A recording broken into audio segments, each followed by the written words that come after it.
નમસ્કાર મિત્રો, આજે આપણે વાત કરવી છે ડીપ ફેક ટેકનોલોજી ઉપર. ડીપ ફેક ટેકનોલોજી એકચ્યુઅલી 2015થી ચાલુ છે, એટલે કે એને 10 વર્ષ થઈ ગયા આ ટેકનોલોજીને. પરંતુ વર્તમાનમાં ડીપ ફેક ટેકનોલોજી એ ગુનાહિત પ્રવૃત્તિઓ તરફ ખૂબ વધુ આગળ જઈ રહી છે અને એઆઈ આવ્યા પછી તો આ ટેકનોલોજી ખૂબ જ ગંભીર પરિસ્થિતિ સર્જાય એવી અલગ અલગ દેશોની અંદર ચિંતાઓ ઊભી થઈ છે. હવે આપણે લેટેસ્ટ એઆઈ જે ડીપ ફેક ટેકનોલોજીમાં ઉપયોગ થઈ રહ્યો છે એને લઈ અને આમ તો ડીપ ફેક કોને કહેવાય કે સપોઝ કે કોઈ પણ ઇમેજ એટલે કે ફોટો હોય, વિડીયો હોય, પછી આપણો જે ઓડિયો છે, વોઇસ, આ બધાનું ક્લોન કરે. એટલે એવું ને એવું સેમ ડુપ્લિકેટ બનાવી અને આબેહૂબ તમે પહેલી નજરે એમાં ફરક ના કરી શકો એ રીતનું જેન્યુઇન એ ઇમેજ, વિડીયો અથવા વોઇસ ક્લોન બનાવી અને માણસોને ભ્રમિત કરવામાં આવે છે અને એના લઈ અને ગુનાહિત પ્રવૃત્તિઓ ખૂબ જ મોટા પ્રમાણમાં આદરવામાં આવે છે. પરંતુ મારે એ ડીપ ફેક ટેકનોલોજીમાં જે યુઝ થતા જે અલગ અલગ ક્રાઇમ છે એમાં આજે મારે માત્ર વાત કરવી છે ન્યુડિટી, એટલે કે એની અંદર જે નગ્નતાનો ઉપયોગ થઈ રહ્યો છે ગુનાહિત પ્રવૃત્તિનો, અને એને લઈ અને ખૂબ જ ચિંતાઓ ઊભી થઈ છે. રિસેન્ટલી ગઈકાલનું જ ઉદાહરણ આપણે જોઈએ તો યુએસની ડિપાર્ટમેન્ટ ઓફ જસ્ટિસ છે, એ ડિપાર્ટમેન્ટ ઓફ જસ્ટિસ એને હોમલેન્ડ સિક્યોરિટી જેને કહીએ છીએ, એને 2 ડોમેન ઉપર બેન કરી દીધું, એની જપ્તી કરી લીધી. એ ડોમેન હતા CFAKE.com અને SOCFAKE.com. આ 2 જે ડોમેન કોને કહેવાય કે WW પછી આપણે નામ લખીએ .com લખીએ, જે વેબસાઇટ લખીએ છીએ, એ વેબસાઇટની અંદર જે કન્ટેન્ટ ખુલે છે એ આખું ડોમેન કહેવાય એની અંદર. તો આ ડોમેનની અંદર શું હતું તો એની અંદર હજારોની સંખ્યામાં નગ્ન ફોટા, વિડીયો એની અંદર જોવા મળતા હતા અને એ બનાવી આપતું હતું એઆઈ ટેકનોલોજીના કારણે. અને એ જે ન્યૂડ એટલે કે નગ્ન ફોટા, વિડીયો એવી કેવી વ્યક્તિઓના હતા કે જે તે દેશની ફર્સ્ટ લેડી હોય, ખ્યાતનામ કોઈ નાયિકા હોય, હિરોઈન હોઈ શકે, એ પછી કોઈ રાજવી પરિવારની હોય, પત્રકારો, એટલે કહેવાનો મતલબ ટેલિવિઝન એન્કરો, રમતવીરો, ફિલ્મ ક્ષેત્રે આગળ પડતી મહિલાઓ, આ બધાને લઈ અને એમના ન્યૂડ ફોટા એમની પરમિશન વગર, એમના ફોટાઓ, એમની બોડીઝ, એમનો વોઇસ ઓવર, આ બધું યુઝ કરી અને ડીપ ફેક ટેકનોલોજીના કારણે આ ગુનાહિત પ્રવૃત્તિ અમેરિકા, ઇટલી અને ફ્રાન્સમાં આચરવામાં આવી રહી હતી. તો આની ગંભીરતા ત્રણેય દેશોએ લઈ અને આ જે પોર્નોગ્રાફીનું આખું જે મોડેસ ઓપરેન્ડી અથવા આખું જે ષડયંત્ર છે એને ઉપર જપ્તી રાખવાની એમને જાહેરાત કરી છે. અને એ ટેક આઈટી ડાઉન એક્ટ જે અમેરિકાનો છે એના હેઠળ એમાં સૌથી મહત્ત્વનો રોલ આપણે ગણીએ તો મેલાનિયા ટ્રમ્પ, જે ફર્સ્ટ લેડી છે ટ્રમ્પ, એમને આમાં ખૂબ રસ દાખવ્યો. કારણ કે યુએસએની અંદર આપણે જોઈએ જ છીએ કે હમણાં જે એક મોટું ષડયંત્ર એપ્સ્ટીન ફાઇલનું બહાર આવ્યું, તો આ જ પરિસ્થિતિને ધ્યાનમાં રાખી અને તેની મહિલાઓ વધારે ચિંતિત થઈ છે અને એને લઈ અને આ જે 2 ડોમેન છે એના ઉપર જપ્તી થઈ છે. ડીપફેક ટેકનોલોજી એટલી ખતરનાક દિવસે ને દિવસે થઈ રહી છે કે જેની અંદર મહિલાઓનું જાતીય શોષણ, એમના જે પરમિશન વગર એમના વિડીયોઝ, ફોટોઝ આવે છે.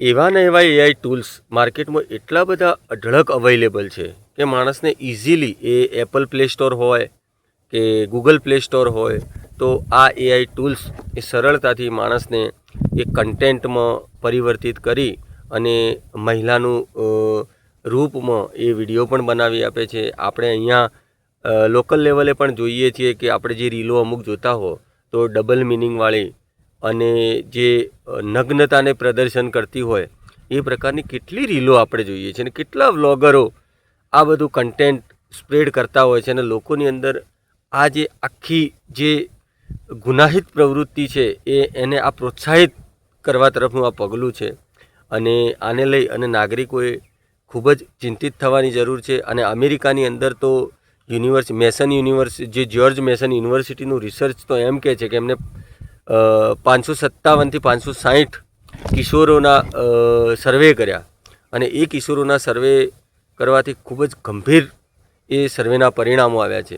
કારણ કે એમાં 50% ઉપર જે કિશોરો છે એ આવી એઆઈ ન્યુડિટીને પ્રોત્સાહન આપતા એઆઈ ટૂલ્સનો ઉપયોગ કરતા અને દર 3 કિશોરોએ એક કિશોર આ ન્યુડિટીનો શિકાર પોતે પણ બન્યો છે. દાખલા તરીકે સ્કૂલમાં બાળક ભણતું હોય, કોલેજમાં બાળક ભણતું હોય, હવે પરિવારની બી વાત આવી તો પરિવારની અંદર પણ ક્લેશ થતા હોય તો આમાં શું થાય કે મહિલા પુરુષ વચ્ચે અથવા કોઈને કોઈ પ્રકારની આપણે બદલાની ભાવના અથવા એને નીચું દેખાડવાની ભાવના હોય એટલે સોશિયલ પ્લેટફોર્મમાં ઇઝીલી આવા ટૂલ્સ મળી જાય છે. એટલે માણસની જે એક ગુનાહિત માનસિકતા છે એના કારણે એ શું કરે કે એને નીચું દેખાડવા અથવા એ કોઈ ગુનાહિત એની માનસિકતાના કારણે એ લેડીઝ અથવા કિશોરી છે એનું એ એઆઈ ટૂલના કારણે એનું એ ફેસ રિપ્લેસ શું કહેવાય ડિફેક્ટ ટેકનોલોજીના કારણે એની આખી નગ્ન બધું એ બનાવી અને સોશિયલ પ્લેટફોર્મ અથવા જાહેર પ્લેટફોર્મ પર મૂકતું હોય છે એ કેટલા અંશે યોગ્ય છે. તો આ જે ડિફેક્ટ ટેકનોલોજી છે એ દિવસે ને દિવસે ખૂબ જ ગંભીર સ્વરૂપ ધારણ કરી રહી છે અને આને લઈ અને બધા દેશો પણ ચિંતિત છે. અને ખાસ કરીને જે કિશોરો છે અને સ્કૂલમાં અભ્યાસ કરતા વિદ્યાર્થીઓ છે એને લઈ અને જે તે નાગરિક સમાજે અથવા નાગરિકોએ ચિંતિત થવાની ખૂબ જરૂર છે. આની આ જ વાત આપણે ભારતમાં ને લઈને કરીએ તો એઆઈ ડિફેક્ટ ટેકનોલોજી 2018ની ચૂંટણી 2017-18ની ચૂંટણીમાં સૌથી પહેલાં ડિફેક્ટ ટેકનોલોજીનો ઉપયોગ આપણે થયો હતો. મનોજ તિવારી જ્યારે ચૂંટણીનું જે કેમ્પેન કરી રહ્યા હતા ત્યારે હરિયાણવી ભાષા નહોતા જાણતા, અંગ્રેજી ભાષા નહોતા જાણતા, તો એમના જે લિપ્સ છે એ લિપ્સનું આખું ડિફેક્ટ ટેકનોલોજી ઉપયોગ કરી અને હરિયાણી ભાષામાં અને અંગ્રેજી ભાષામાં એમના વિડીયો સ્પ્રેડ થયા હતા. એના પછી તો અઢળક આપણે કહીએ સેલિબ્રિટીઝ એ નાયિકાઓ હોય, આમિર ખાન હોય, બચ્ચન હોય, સચિન તેંડુલકર હોય, નરેન્દ્ર મોદીજી હોય. નરેન્દ્ર મોદીજી 2023માં આદરણીય પ્રધાનમંત્રીએ કહ્યું છે કે ડિફેક્ટ ટેકનોલોજી ખૂબ જ ખતરનાક છે, એનાથી આપણે સચેત રહેવું જોઈએ, એનાથી સાવચેત રહેવું જોઈએ. અને આ પ્રકારના જે બી વિડીયોઝ કે આવા સ્પ્રેડ થતા હોય તો એનું આપણે ક્રોસ ચેકિંગ કરીએ. PIB ફેક્ટ ચેક છે, આ બધાના ફેક્ટ ચેકિંગ કરતા રહીએ. ચૂંટણીની અંદર આપણે કરુણાનિધિના જોયા, જયલલિતાના જોયા.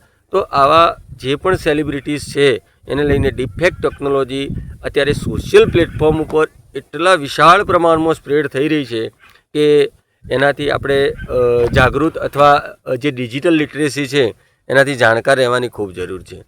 અને આપણા દેશનું જે MHA છે એ ડિપાર્ટમેન્ટ પણ આ બાબતને લઈને ખૂબ જ ચિંતન છે. I4C છે જે Indian cyber crime coordination centre, એ તો હમણાં એક રિપોર્ટ આવ્યો એ પ્રમાણે જોઈએ તો કેટલા 1 લાખથી ગયા વર્ષે 1 લાખથી વધુ ટેક ડાઉન કર્યા. આ રીતની જે પ્રોસિજરો હોય છે જે ડીપફેક ટેકનોલોજીનો ઉપયોગ કરનારા, તો એટલે કહેવાનો મતલબ કે દિવસના 300 પ્રકારના આવા ગુનાહિત અથવા ડીપફેક ટેકનોલોજીનો ઉપયોગ કરી અને લોકોને ભ્રમિત કરતી જે કન્ટેન્ટ છે એને નોટિસો આપી. એટલે સરકાર પણ આ બાબતે ખૂબ ચિંતિત છે અને આ બાબતે ચિંતા કરી રહી છે.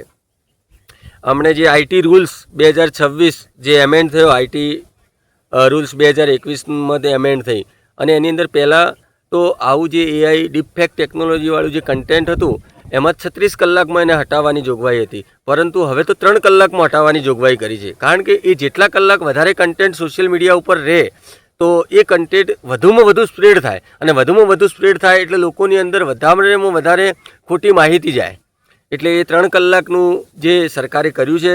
એટલે તમે દાખલા તરીકે કંઈ પણ AI જનરેટેડ કન્ટેન્ટ મૂકો તો એમાં એનું જે AI જનરેટેડ છે એવું એનું લખાણ મૂકવું જોઈએ અને એ કન્ટેન્ટમાં કંઈક ખોટી અથવા ભ્રમિત માહિતી હોય અને કોઈ નોટિસ અથવા ફરિયાદ કરે તો એને તમે તાત્કાલિક 3 કલાકની અંદર હટાવવાની પણ જોગવાઈ છે. એ જ રીતે આપણે જોઈએ તો એને લઈ અને આવા જે ગુનાહિત પ્રવૃત્તિ છે એમાં આઈટી આપણું એક્ટ છે એની અંદર 66C-D-E છે, 67-67-8 છે, આની અંદર એની જોગવાઈ છે સજાની. તો આવા કન્ટેન્ટથી ખૂબ દૂર રહેવાની જરૂર છે. અને રિસેન્ટલી જે બાળકોની વાત કરી કિશોરોની અંદર, તો 2024 ડિસેમ્બરમાં ઓસ્ટ્રેલિયાએ 16 વર્ષથી નાના બાળકોને જે સોશિયલ મીડિયા છે એને યુઝ કરવામાંથી બેન કરી દીધા છે, એવો કાયદો લાયા છે. એ જ રીતે આવતીકાલે કદાચ જે યુકેના પ્રાઇમ મિનિસ્ટર છે એ પણ આ કાયદો અમલમાં લાવવા માટે એ મૂકવાના છે એમના સંસદમાં, અને 15 જૂનથી કદાચ એના પછી એ ડિક્લેર પણ કરે. અને 16 વર્ષના બાળકો એટલે બાળકોને લઈને આ સોશિયલ કન્ટેન્ટ છે એને લઈ ખૂબ ચિંતિત થવાની જરૂર છે. કાર્મરે તો એપલ અને ગૂગલને પણ એટલા સુધી કહી દીધું છે અગાઉ કે તમે તમારા જે પણ કન્ટેન્ટ જે ક્રિએશન છે એમાંથી આ ન્યુડિટી અને જે બાળકોને નુકસાન થાય છે, જે હેરાસમેન્ટ હોય, એ સ્ટોકિંગ હોય, તો આને લઈ અને આ બધું કન્ટેન્ટ રિમૂવ થઈ શકે ફિલ્ટરિંગ થાય તો. એપલ આ બાબતમાં ખૂબ ગંભીર દેખાય છે, કારણ કે એપલે જે iOS 27 લોન્ચ કર્યું એમાં આ બાબતને એમને ગંભીરતાથી લઈ અને એક સ્પેશિયલ ફીચર એમને લોન્ચ કરવાનું કહ્યું છે કે અમે જે બાળકોનું જે છે પેરેન્ટલ કંટ્રોલ એ મૂકીશું. એટલે એને લઈ અને બાળકો આ બધી વસ્તુ, કારણ કે બાળકની ઉંમર પરિપક્વ થતે થાય અને એની આ ન્યુડિટી જે છે, અત્યારે તો બાળકોના હાથમાં બી મોબાઈલ આવી ગયા છે. હવે ક્યારે કયું કન્ટેન્ટ બનાવી લે, હવે તો આપણા કરતાં તો બાળકો વધારે હોશિયાર છે. હજારોની સંખ્યામાં AI ટૂલ્સ અવેલેબલ છે પ્લે સ્ટોર ઉપર, એ આરામથી આનો ઉપયોગ કરે. અને આ વસ્તુ કેવી છે કે એ જગ્યાએ માઇન્ડ ડાયવર્ટ થાય એક વખત. હવે એટલા બધા ટૂલ્સ છે કે હવે ગ્રોક પણ તમે ટ્વિટર ઉપર જુઓ તો ગ્રોકમાં કંઈક લખો તો એ પ્રોત્સાહન આપે છે આ બધું વસ્ત્ર વગરનું શરીર બનાવી આપવાનું ને આ તે. તો આ બધી કન્ટેન્ટને લઈ અને ખૂબ જ ચિંતિત થવાની જરૂર છે. અને આ બધી બાબતોએ ચિંતિત નહીં થઈએ તો આવનારો સમય જે ડીપ ફેક ટેકનોલોજીને લઈને છે એ ખૂબ જ ગંભીર સમસ્યાઓ સર્જી શકે છે. કારણ કે એક બાજુ આપણા દેશને NCRBનો ડેટા જ મહિલાઓને લઈને કેટલો છે આપણે જાણીએ છીએ કેવી પરિસ્થિતિ છે. હવે બીજું એક ડીપ ફેકનો જે ક્રાઇમ છે એ ઉભરી રહ્યો છે, એમાં પણ મહિલાઓને મૂળ શોષણ અને ભોગવવાના જ જો દિવસો આવવાના હોય તો એ ખૂબ જ ચિંતાજનક છે. એટલે આપણે અને સરકારમાં બેસેલા પોલિસી મેકરોએ આ બાબતે ખૂબ ચિંતિત થવાની જરૂર છે. અને આ કન્ટેન્ટો ઉપર રેસ્ટ્રિક્શન લાવી અને ડીપફેક ટેકનોલોજીનું ગુનાહિત જે અને એમાંય ન્યુડિટીને લઈને જે એનો ઉપયોગ થઈ રહ્યો છે એ ખૂબ જ ગંભીર છે. એટલે આપણે સચેત રહીએ, જાગૃત રહીએ અને આ બાબતે લોકોની અંદર ચર્ચા કરી અને ડિજિટલ લિટરેસી વધારતા રહીએ, એ જ આશા અને અપેક્ષા સાથે ધન્યવાદ.